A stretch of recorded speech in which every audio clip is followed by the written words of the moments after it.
Sabe, geralmente quando a gente pensa sobre o fim da vida, o instinto inicial é imaginar uma tela preta, né? Uhum, o vazio total. Exato. Ou, dependendo do pano de fundo cultural de quem nos ouve, de repente um portão de ouro, um descanso eterno, aquele silêncio absoluto. Aquela paz inabalável, né? Pois é.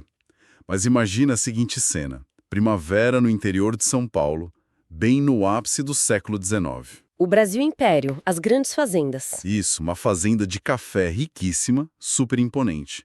E lá tem o coronel Silvio de Souza, que é o dono daquela vastidão de terras todas. Um homem que, detalhe, era muito respeitado por toda a província. Muito. Um cara bondoso. Só que aí ele tá no meio do pomar e sofre um mal súbito.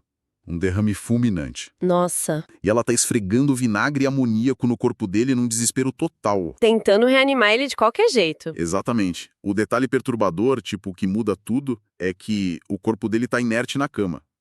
E ele tá observando tudo de pé, ali do lado, sentindo-se perfeitamente vivo. É uma imagem muito forte, né? Um choque de realidade pra ele, pra quem tá lendo. Com certeza. Então, sejam muito bem-vindos a mais uma exploração profunda. Para o nosso aprendiz de hoje, a nossa missão é mergulhar na totalidade de uma obra fascinante chamada Senzala. Um romance espírita, né? Que foi escrito pelo Salvador Gentili lá em 1976. Isso mesmo. E o nosso objetivo aqui hoje não é simplesmente ler o resumo de um capítulo. A gente quer dissecar o arco completo dessa narrativa. Porque é uma obra densa, cheia de camadas. Muito densa. Queremos entender como o autor usa esse drama histórico super tenso, no meio do Brasil escravagista, como uma espécie de laboratório. Um laboratório prático para explicar a mecânica das leis do karma, da reencarnação, da justiça espiritual. Perfeito. Porque a morte do Coronel Souza, que eu acabei de descrever, não é o desfecho da história, não é o final do livro. Longe disso, é só o gatilho, sabe? É o ponto de partida. O grande gatilho. E a partir daí, a narrativa se divide em duas pistas que correm em paralelo o tempo todo. E eu acho que o que torna essa estrutura tão eficiente é justamente essa dicotomia imediata. Porque, de um lado, a gente tem o coronel descobrindo os bastidores mecânicos de todo o universo espiritual. E do outro lado, a família dele, né? Exato. A família dele, que ficou na Terra, acaba sendo sugada por um verdadeiro furacão de ódio, traições e, nossa, dilemas éticos duríssimos. E olha, o que a obra já estabelece desde o primeiro momento é que essa transição do coronel contraria absolutamente tudo que uma pessoa do século XIX esperava sobre a morte. Totalmente. Ele não vai para um sono eterno. Ele é recebido pela própria mãe. E o interessante é que ela surge rejuvenescida. Com uma vitalidade imensa, né? Isso. E ela leva ele para uma cidade espiritual. Mais especificamente para uma espécie de hospital de convalescença. E aí ele entra num choque brutal, porque a dimensão é muito material. Ele sente fome, ele percebe que está respirando normalmente. Ele nota que o novo corpo dele é íntegro. Quer dizer, o choque é tão grande que ele chega a questionar um mentor espiritual do local, um cara chamado Salvius. Ele pergunta se aquilo seria a literal ressurreição da carne que a religião dele ensinava, né? O que faz todo sentido para a mentalidade de um homem prático, um fazendeiro daquela época. E a grande sacada do livro, e que o Salvius trata de desmistificar logo de cara, é explicar a física desse novo ambiente. A mecânica da coisa toda. Isso. O Salvius ensina que a morte não altera a essência de ninguém por passe de mágica. A vida após a morte seria uma continuidade, ditada inteiramente pela condição mental que a pessoa cultivou durante a vida inteira. E o livro, sabe, ele dedica um tempo considerável para explicar o perispírito. Que é esse corpo espiritual que o coronel está habitando agora. Exato. A explicação é que o perispírito não é fumaça, não é uma nuvem, é matéria. Só que vibrando numa frequência muito diferente, uma matéria muito mais sutil. E ele espelha o estado psicológico. Então o coronel está num hospital não porque o espírito dele tem uma doença biológica. Ah, não? Ele tá lá porque o trauma do derrame causou um choque psicológico tão violento que reverbera nesse corpo sutil, e é isso que gera aquela sensação de fome, de exaustão profunda que ele sente. É fascinante. E eu acho interessante como a transição dele é descrita como um reflexo direto das escolhas morais dele, porque ele teve uma adaptação até que relativamente tranquila. Comparado aos outros personagens, sim. Com certeza. Sim, sem aquele terror profundo que a gente vê em outras partes da obra, e isso acontece por causa de um clima mental bem específico que ele construi em vida. Verdade. O texto aponta que, mesmo ele sendo um fazendeiro, um dono de escravos, o que a narrativa trata abertamente como uma contingência brutal, um lamentável daquela sociedade, ele escolheu ir na contramão da brutalidade dos vizinhos. Ele tratava os escravizados com uma tolerância que o livro descreve quase como fraterna. Isso. Ele aboliu o uso do pelourinho nas terras dele. Ele ensinava através do perdão. Então ele plasmou na própria mente uma atmosfera de leveza. É o que salvou ele na hora da transição. Sabe, isso me traz à mente aquela velha analogia de uma viagem internacional imprevista. Como assim? Imagina que você, ou melhor, qualquer pessoa, passa a vida inteira aprendendo o idioma e os costumes de um país de destino. Ah, entendi. Que na lógica do livro seriam a bondade, empatia, o desapego. Perfeito. Se a pessoa cultiva isso, ela passa pela alfândega sorrindo. O vocabulário dela funciona lá do outro lado. Ela consegue se comunicar, ela entende as regras do lugar. Mas, se a pessoa só focou no próprio umbigo, na vaidade, no exercício da crueldade diária, Ela chega nesse aeroporto desconhecido sem passaporte. sem falar uma palavra da língua local. E o resultado biológico refletido no corpo espiritual é o pânico e um sofrimento muito agudo. É uma analogia excelente, porque enquanto o coronel tá lá, aprendendo o idioma dessa nova dimensão, a fazenda na Terra começa a desmoronar. O pilar central dele sumiu, né? Sem a presença protetora dele, cria-se um vácuo de poder imenso. E é aí que entra o Alberto, o filho mais velho. Estudante de direito. Isso. Ele herda o comando, e o romance constrói o Alberto como um rapaz muito focado na legalidade.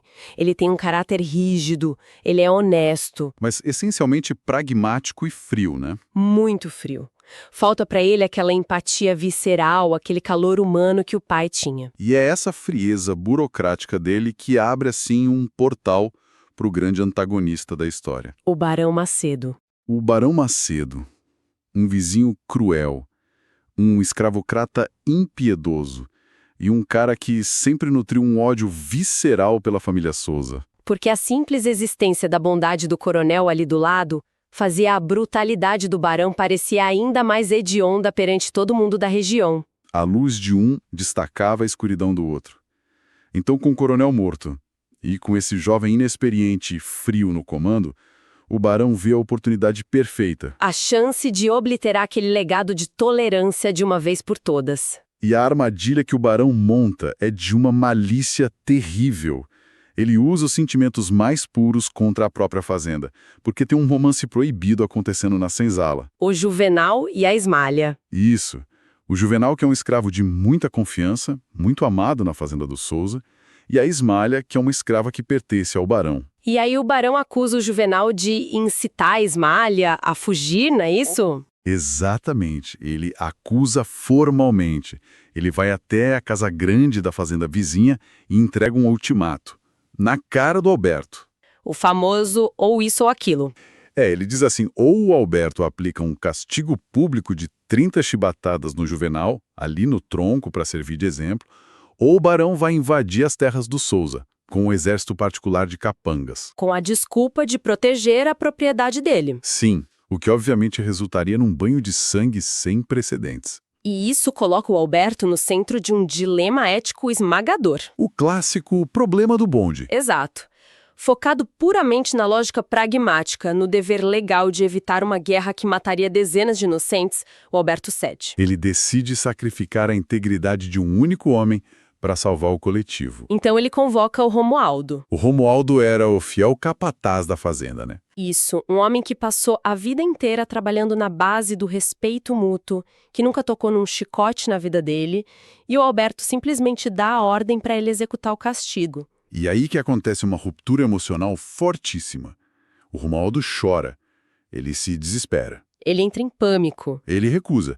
Ele fala que não vai espancar o rapaz que ele viu crescer na fazenda. E ele simplesmente abandona o posto. Ele foge. Ele deserta, na hora H. E o Alberto fica completamente encurralado, sem um capataz de confiança para cumprir a exigência do barão. E acaba contratando o Juvencio. Que é um forasteiro. E detalhe, um forasteiro que, de forma muito conveniente, tinha sido enviado secretamente pelo próprio barão para se infiltrar ali. E o Alberto entrega o chicote na mão dele para fazer o trabalho sujo. Mas, para aí, a gente precisa pausar um pouco, porque a forma como o livro julga esse momento específico exige um escrutínio nosso. Com certeza. É um ponto polêmico. Porque, como eu falei, é o problema do bonde. Puxar a alavanca para matar um e salvar 5. Mas, pelo que a obra expõe, através lá da visão do mentor Salvius no mundo espiritual, a atitude do Romualdo de fugir... Do capataz que não quis bater. Isso, o cara foi o único a se recusar a torturar um inocente. Mas a atitude dele é apontada pelo livro como um erro grave. O livro chama de omissão culposa nascida do sentimentalismo. O que soa incrivelmente contraintuitivo, né? Como que um texto espírita que prega o amor, a luz, justifica que obedecer a uma ordem de tortura seria a atitude correta? Como assim? Eu fico fascinada com essa parte. Porque a análise que o Salvius faz desse evento é de um pragmatismo quase cirúrgico. Explica melhor essa lógica pra gente. Exatamente. O Salvius argumenta que a ordem do Alberto era inflexível. A ameaça de massacre pelo exército era real. Tinha que acontecer o castigo para evitar a guerra. Isso. Mas se o Romualdo, que amava o Juvenal, tivesse tido a coragem de aceitar o fardo daquela ordem terrível, ele teria o controle do chicote. Ah, entendi. O instrumento estaria na mão de um amigo. Exato.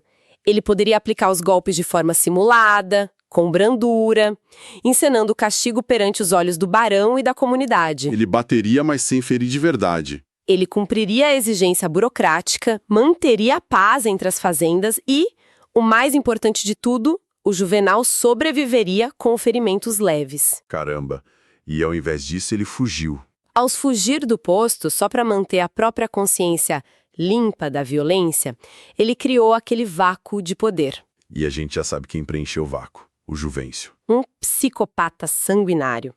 Então, a omissão sentimental do Romualdo, na prática, entregou a vida de quem ele amava nas mãos do mal absoluto. É a diferença brutal entre a bondade efetiva e a bondade só contemplativa, né? Sim, ao tentar não sujar as mãos de sangue, ele permitiu que a casa inteira pegasse fogo. Nossa, que incêndio! Porque o clímax que se segue é, sem exageros, um pesadelo absoluto.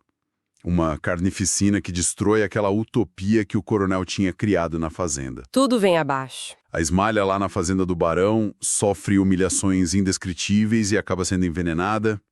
O Juvenal é amarrado no pelourinho e o Juvencio aplica as chibatadas com um ódio que transcende qualquer ordem. Ele passa de todos os limites. Ele tortura o rapaz até a morte. E para piorar ainda mais o cenário, tem o tio Henrique. Um personagem maravilhoso. Um velho ex-escravo tido como o grande sábio da fazenda. Muito respeitado por todo mundo.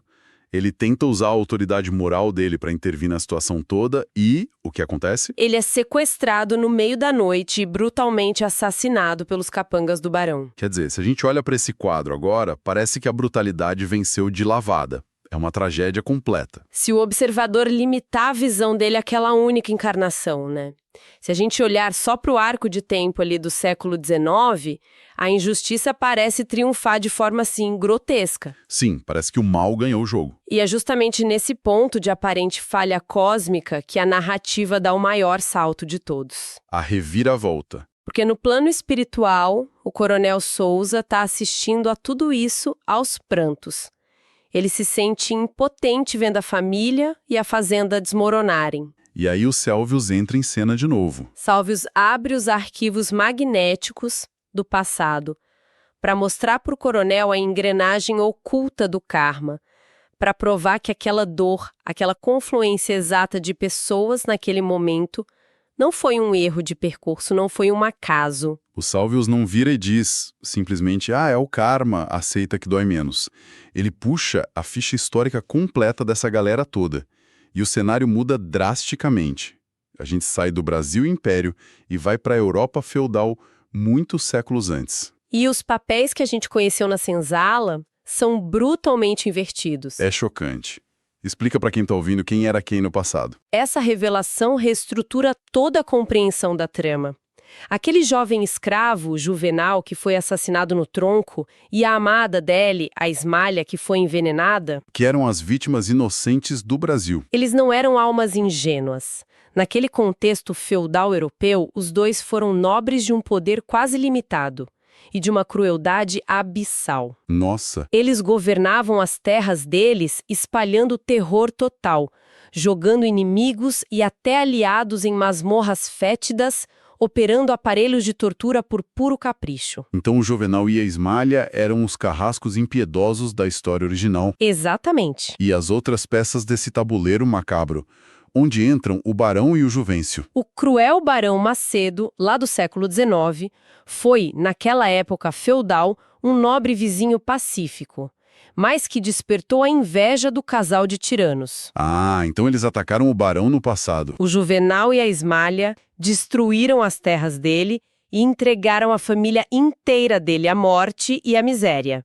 E o Juvencio, aquele capataz sádico do chicote. O Juvencio foi um servo humilde daquele mesmo feudo. E a filha dele, que era pura e inocente, foi alvo da luxúria do nobre Juvenal. E acabou sendo completamente destruída por ele. Caramba! Então ele espancou o homem que destruiu a filha dele séculos atrás. Sim. E lembra do tio Henrique? Aquele velho sábio e bondoso da senzala? O que foi assassinado tentando ajudar. Quem ele era? Ele foi o rei daquele país feudal. O rei? O rei, um soberano que, por pura conveniência política, por omissão, fechou os olhos. Ele permitiu que o nobre Juvenal cometesse todas aquelas atrocidades sem nunca intervir, sem aplicar a lei. Peraí, a gente precisa pausar aqui de novo. A gente precisa colocar essa teologia contra a parede um pouquinho. Pode falar. Eu super entendo a ironia teatral brilhante do autor aqui. Os antigos tiranos dos castelos agora vestem os trapos da senzala sofrendo. É muito poético. E as vítimas esmagadas de ontem hoje seguram o chicote na mão e o título de barão. É uma simetria perfeita.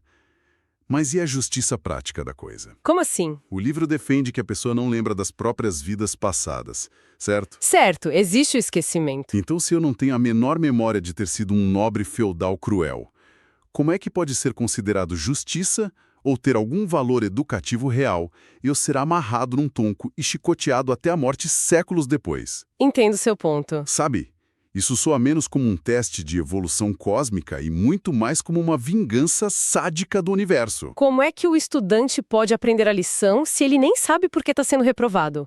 Do esquecimento é, na verdade, a peça central para entender a mecânica do livre-arbítrio na obra. Então, como o Salvius justifica isso? Ele detalha exatamente como o véu do esquecimento opera.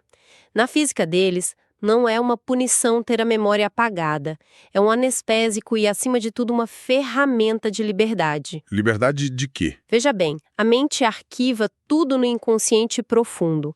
A culpa está lá, mas ela bloqueia o acesso à imagem consciente do trauma. Para não reviver a dor. Sim, e mais do que isso, porque pensa comigo, se o Juvencio, no século XIX, olhasse para o escravo Juvenal e lembrasse visualmente da filha sendo abusada por ele num castelo, o perdão seria uma impossibilidade psicológica absoluta. Exatamente. A vingança não seria uma escolha, seria um reflexo biológico incontrolável. Ele viraria um animal raivoso na hora. Ao atacar a memória episódica, o filme da vida passada, o karma isola o indivíduo no presente. O Juvencio, como capataz, não estava reagindo ao trauma antigo da filha. Ele estava reagindo apenas a uma ordem do Alberto no presente. Então, o esquecimento tira a bagagem emocional e obriga a pessoa a agir com base no que ela é agora. Exato. Nos valores morais atuais dela. É a chance real, testada na prática, de escolher não espancar um semelhante, independentemente do que esse semelhante tenha feito no passado. Nossa, a genialidade mecânica disso aqui transfere todo o peso do determinismo para o livre-arbítrio. Perfeito. O universo determinou um encontro? Sim. Ele pegou aquelas peças antigas e colocou todas na mesma sala. Mas quem puxa o gatilho ou solta o chicote é a escolha da pessoa no momento. A reação é de responsabilidade exclusiva de quem segura a arma. E nesse teste cego, as atitudes são muito reveladoras. A gente viu que o Barão e o Juvencio falharam catastroficamente no teste. Totalmente. Eles tiveram a chance de ouro de quebrar a roda, mas cederam ao instinto de destruição. E com isso, criaram para si mesmos novas e gigantescas dívidas na contabilidade espiritual. A conta deles só aumentou. Já as antigas vítimas do castelo, que ironicamente foram os que sofreram os horrores na senzala, agora... O Juvenal, a Ismália e o tio Henrique triunfaram. Eles passaram de ano. Porque eles não devolveram o ódio. Eles aceitaram a dor que foi imposta ali, mas sem se voltarem contra a vida, sem se revoltarem contra Deus ou a existência. E a obra explica que, ao absorverem esse impacto terrível com resignação, eles literalmente descarregaram a energia tóxica que eles traziam arquivada no inconsciente há séculos. Eles limparam a própria consciência, quebraram as correntes da culpa milenar. E falando em culpa, essa questão nos leva a uma das partes mais sofisticadas intelectualmente do livro, que é a visão médica do Dr. Fernando. Ele é o médico da família lá na Terra. Isso. E ele traz uma perspectiva que, pensa bem, para a época em que a história se passa, beira a psicanálise moderna de tão avançada. É muito inovador. Porque depois que o Juvenal morre no tronco, o Alberto entra em colapso. O herdeiro lá que deu a ordem. Ele adoece fisicamente de uma forma muito grave, ele vai definhando na cama. E o Dr. Fernando examina ele e dá um diagnóstico surpreendente. Ele diz que a origem daquela falência orgânica não é um patógeno externo, não é um vírus, uma bactéria, é a culpa espiritual. Mas como que o livro tenta explicar a física disso? Tipo, como um remorso puramente abstrato causa um curto-circuito nas células do corpo. Pois é, a mecânica psicossomática na obra é explicada de uma forma super técnica. Funciona mais ou menos assim.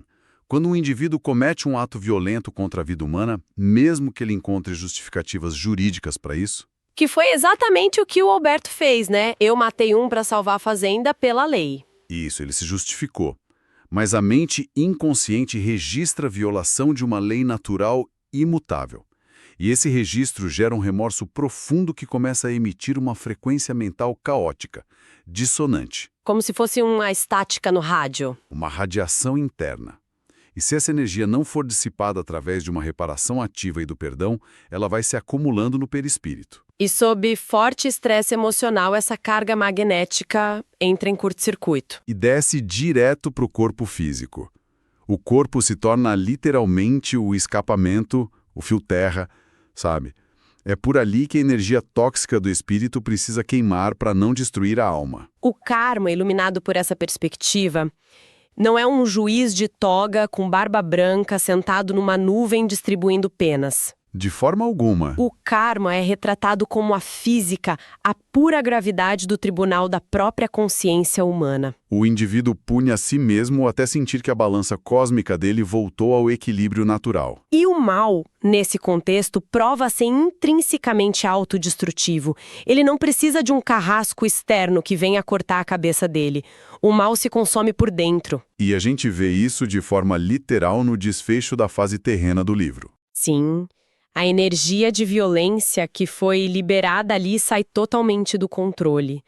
O Barão Macedo, o grande vilão intelectual da coisa toda, acaba sendo brutalmente esfaqueado e morto pelo próprio capataz. O Juvencio. Que a essa altura enlouquece completamente, né? Totalmente. Devorado pela mesma fúria que ele ajudou a alimentar desde o início. O núcleo de crueldade implode sozinho. Enquanto isso... Lá na fazenda do Souza, com o Alberto acamado, definhando pelo peso das próprias decisões, a estrutura de poder da família sofre uma transformação radical. Quem assume o controle das rédeas não é um burocrata, mas o Francisco. Que é o filho mais novo do Coronel Souza. Ele tem o quê? 16 anos nessa época? Apenas 16 anos. E o Francisco simboliza na história o alvorecer de uma nova era.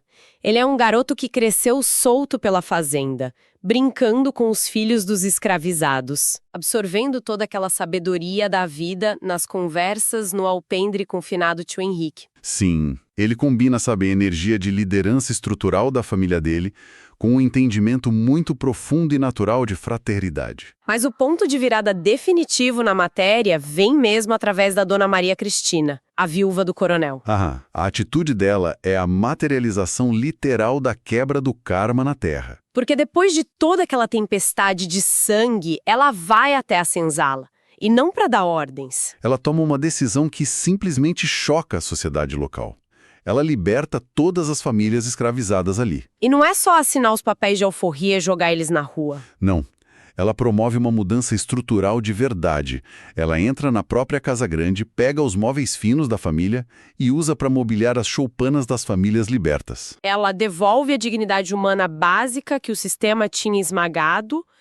E a resposta daquelas pessoas oprimidas é de uma gratidão imensa, né? Eles beijam as mãos dela.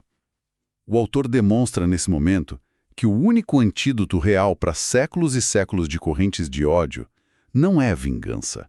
É a criação de um vínculo ativo e estrutural de amor. O amor efetivo, em ação. É dessa base de afeto real que o jovem Francisco vai se erguer no futuro como um grande líder do movimento abolicionista no Brasil. E enquanto a poeira baixa na terra com essa nova esperança finalmente florescendo, o arco narrativo lá no plano astral também encontra o seu fechamento. A gente volta para os Sálvios. O sábio mentor que passou a história inteira desvendando a mecânica universal para o coronel e para a gente. Ele vira o espelho para si mesmo no final. E o que ele revela? Ele mostra que não é só um professor perfeito pairando lá em cima, intocável, imune ao sofrimento humano. Ele revela para o coronel o verdadeiro motivo daquela dedicação incansável dele em resgatar almas naqueles hospitais astrais. Certo. O mentor mostra que, no fundo, ele também está ali pagando a própria conta, né? Sim. Ele revela que muitos séculos antes de tudo aquilo, ele foi um influente patrício, um homem de poder no Império Romano. Ah, em Roma? E lá, usando a autoridade dele, por puro orgulho, só para manter o status quo da época, ele condenou milhares de cristãos primitivos à morte. As famílias inteiras jogadas nas arenas. Exato. Jogadas aos leões para a diversão do povo. E a imagem que assombrou o espírito dele pelo milênio seguinte foi a daqueles homens e mulheres cantando hinos de louvor enquanto eram despedaçados pelas feras. Que peso terrível de carregar. O remorso de ter usado o poder político para silenciar aquelas vozes inocentes gerou uma dívida colossal no tribunal da própria consciência dele. Então, aquele trabalho heróico e amoroso que ele exerce agora no hospital espiritual, salvando o coronel e guiando multidões desamparadas... É a forma ativa que ele encontrou na eternidade para zerar essa balança. Exatamente, e a obra encerra a participação dele de uma forma muito visual, espetacular, tendo finalmente quitado o débito moral dele após séculos de serviço incessante, ele se despede. Ele conclui a missão dele. E aí ele começa a emanar uma luz tão intensa que ele perde os contornos da forma humana, transformando-se no que o livro descreve como uma esfera estelar. E acende. Ascende para dimensões superiores que já fogem à compreensão terrena. Uau! É uma arquitetura narrativa impressionante. Muito amarrada, né? Demais. E para consolidar tudo que o Salvador Gentili nos apresenta em Senzala, o livro utiliza os horrores históricos da escravidão no Brasil para provar uma tese profunda sobre a liberdade existencial. Porque a grande mensagem é que a verdadeira senzala, o cativeiro mais impenetrável e cruel que existe, não é construído com tijolos de barro ou correntes de ferro na parede. A verdadeira senzala é forjada pelo ódio, pelo ressentimento cego e pela culpa que aprisionam as mentes através dos séculos, repetindo as mesmas tragédias. E de acordo com toda essa física espiritual que a gente discutiu hoje, a única chave capaz de abrir essa porta por dentro... Apagando as dívidas da própria consciência. Isso, a única chave é o exercício prático e radical do perdão e do amor. A síntese é exatamente essa. A mecânica de causa e efeito demonstra que nós somos os herdeiros absolutos de nós mesmos. Ninguém foge de si próprio. A gente não pode controlar qual página sombria do nosso passado vai bater na nossa porta hoje disfarçada como um conflito com um vizinho, um chefe, uma pessoa na rua. Mas temos total autonomia sobre a resposta que vamos dar. O presente é sempre uma tela em branco. É a qualidade moral da nossa resposta de hoje que determina se o ciclo de violência continua girando ou se o fogo finalmente se extingue na nossa linha do tempo. É um livro que exige muita reflexão pessoal. Sim, explorar as engrenagens dessa obra foi um exercício e tanto. A compreensão que a gente tira daqui muda completamente a perspectiva sobre o drama humano diário. E olha, para o nosso aprendiz que acompanhou cada revolta desse mergulho hoje, eu quero deixar uma provocação final. Qual seria? Passamos essa análise inteira focados no karma individual. Uma pessoa quitando sua dívida com outra específica. O nobre, o servo, o rei. Um para um. Exato. Mas, levando a lógica do Gentili um passo adiante, para um território que a própria obra sugere, subliminarmente, mas deixa no ar. O que acontece com o karma coletivo? Nossa, essa é complexa. Sim, porque se indivíduos arquivam nos seus inconscientes o peso de atos violentos e precisam reencarnar e se encontrar de novo para equilibrar essa balança moral, o que acontece com uma nação inteira?